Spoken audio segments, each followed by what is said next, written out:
In July 2017 in Minneapolis, Justine Ruszczyk called 911 to report a suspected assault in the alleyway behind her house.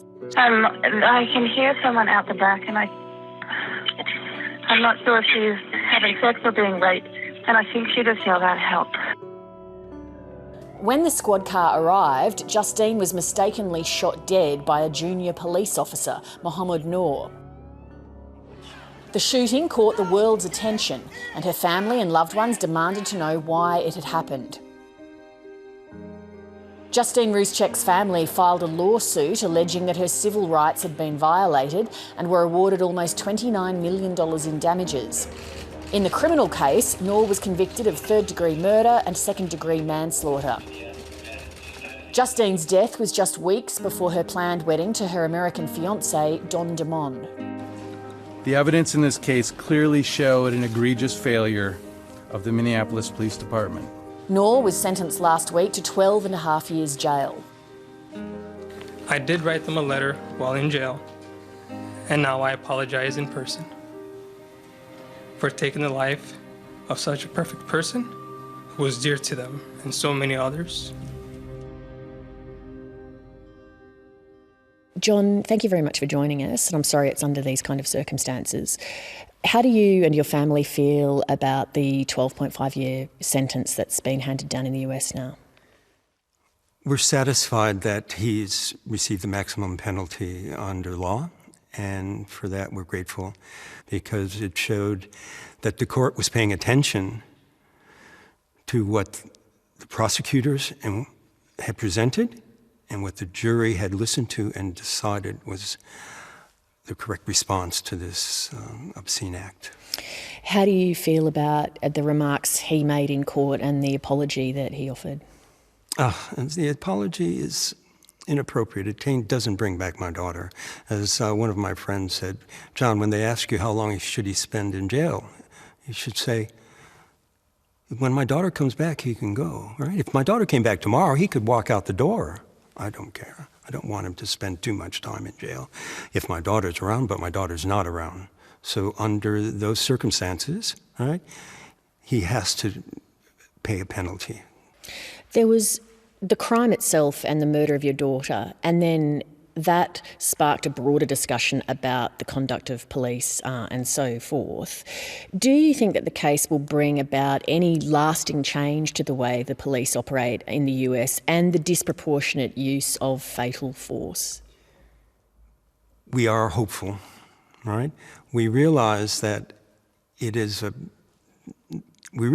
very significant percentage of the US population who believe that the police can do no wrong, that the police are there to protect us, and whatever they have to do to protect us, they should be allowed to do that. And if there's collateral damage, meaning innocent civilians like Justine, it should be ignored. It should not be prosecuted. And I think that you could see the evidence of that institutional belief that the police are above the written law, above the rule of law. You can see that in the behavior of the BCA at the beginning of the investigation. You can see that in the behavior of the police who refuse to come in voluntarily when requested, and who only under duress from charges from the county attorney's office, who forced them to come to a grand jury investigation, and they were forced to come in. So have any reforms taken place yet that if something like this happened in the future, that the police would not be able to go through that same rigmarole? Nothing like that has happened as yet, right? They have increased the requirements on body-worn cameras, then when they should be turned on, and they say they will work hard on changing the institutionalized behavior of officers and the institutionalized mentoring, right, in the station houses, which is what I am concerned about. I asked this question of the police chief. I asked this question of the mayor. I asked this question of city council members, right? I said, these two young and experienced officers left the station house willing to kill a civilian. Why? What happens in that station house? That they tell them, whatever you do, make sure you come back home, right? But don't they say, whatever you do, make sure you don't kill someone? Justine's case turned into a big community issue because people really wanted to see change, and they really also wanted to see justice for Justine because it was just such a shocking thing that happened. What impact did the level of community engagement have on you and your family? It calmed us down. It provided us, it gave us an umbrella, all right, that stopped the rain from coming down on us. And to know that those people were there and to know that they cared for Justine was very important.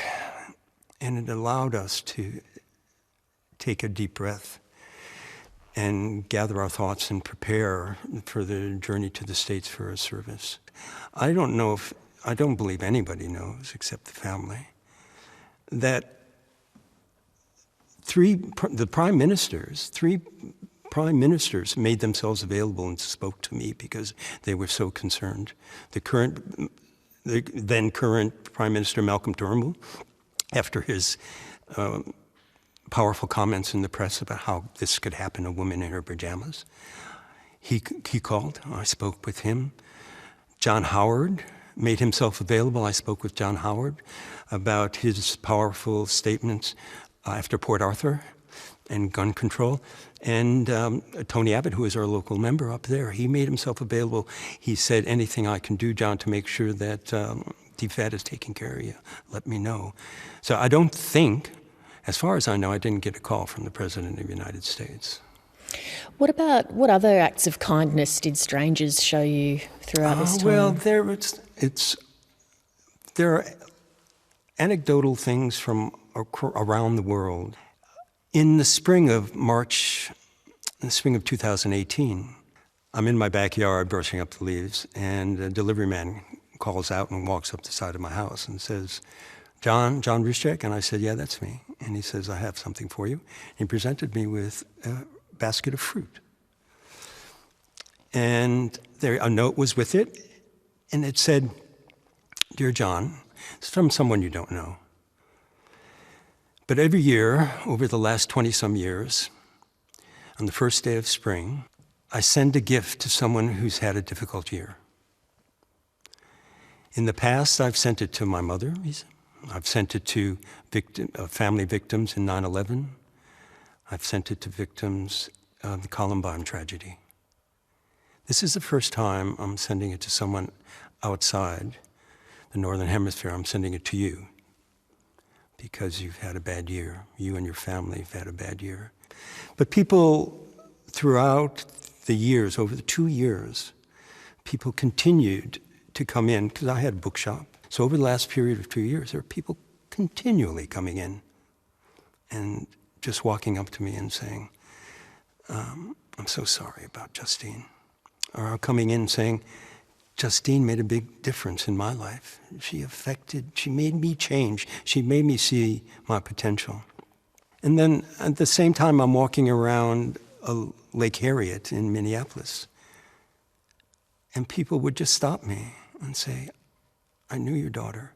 I saw your daughter practicing yoga here, and I asked her to teach me one of those moves. I saw your daughter marveling at the fish and looking at the birds, and it was people made me aware that they cared, that Justine had been taken from us, and taken from me, our family, but from everyone, because she was such a bright light, and she was such a good person. Your normal life was obviously shattered when Justine was killed.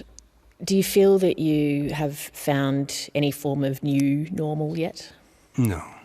I mean, I'm doing my best. I'm retired. We're all trying to re-establish new routines. So as far as I'm concerned, I haven't woken up one day without something to do, even this.